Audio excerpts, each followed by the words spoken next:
Okay, one, this video might be long, but the second thing, I have taken a break from the shenanigans that are going on downstairs in preparation for the New Year's festivities and all the things, right? I just got off the phone with my sister. One of the things I asked her was what was her 2025 wrap up song. She said It's Like That by Mariah Carey. And then I asked her what was her grand entrance song of 2026. She said Upgrade You by Beyonce.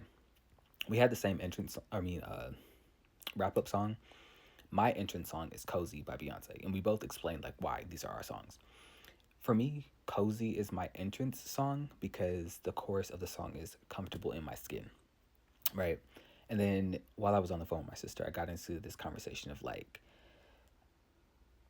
not fully loving and accepting myself and where that stems from.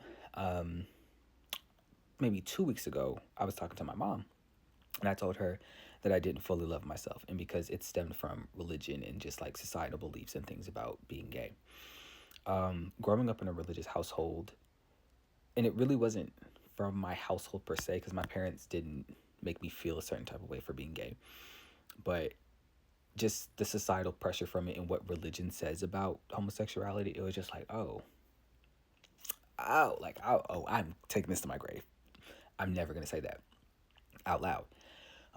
By the time I was like 3 years old, I knew what it was because I had heard like Adam and Eve, not Adam and Steve, and I was like, oh, like 1 + 1 = 2. Like, if you're gay, you're going to hell. Like, okay, I get it.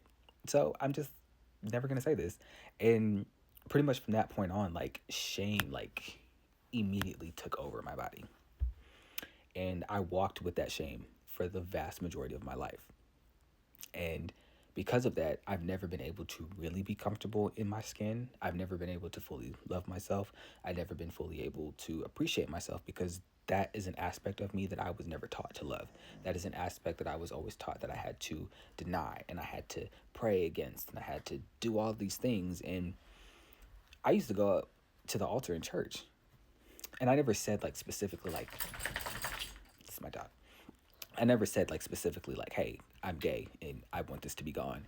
But I would say like, hey, alleviate me, take away the sin, deliver me from things I can't control.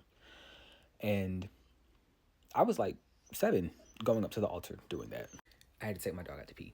But yes, I was like 7 years old going up to the altar call, and I was asking them to just deliver me from sin. I was not explicitly saying that I'm gay, but deliver me from sin.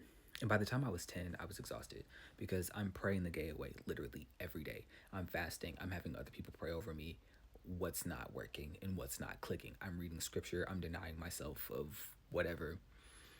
Then by the time I was 15, I was even more exhausted and I kind of lost like the will to live because it was kind of like, well, it doesn't matter how much good you do in the world, you're going to hell.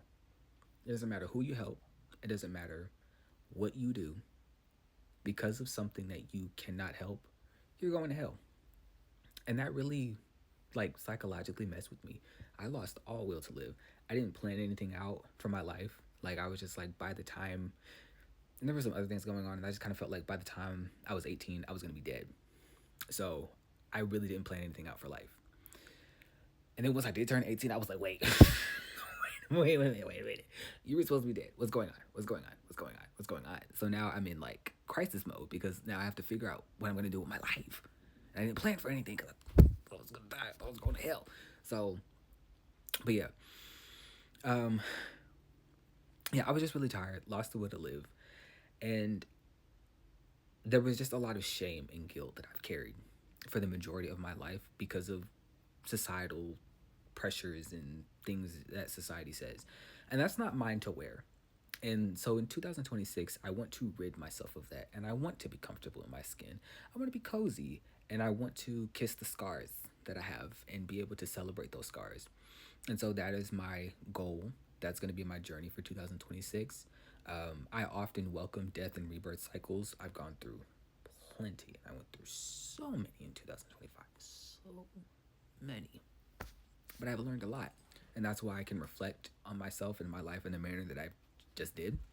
But yeah, I want to be comfortable in my skin and I want to fully accept myself. Because yesterday I was also driving back from the gym And I was thinking about just parts of my life where I was like trying to assimilate into what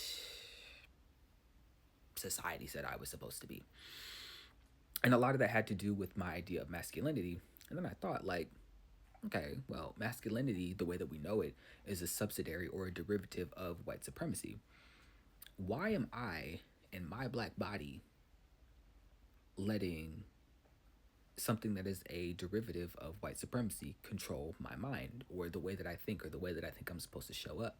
So once again, I think in 2026 I am going to start from scratch, because wherever those ideals were that were stemming from the ideals of masculinity or religion, I have to let those go, because I feel like I am on the brink of like a new precipice of some type of change and coming out of some sort of cocoon and where I'm really supposed to be walking in my full glory. And I can't do that if I'm walking forward with shame and guilt that was never mine. So that's my spill. If you sat with me this whole time, thank you. But that's what I'm going to do in 2006. I'm going to work 2006, 2026.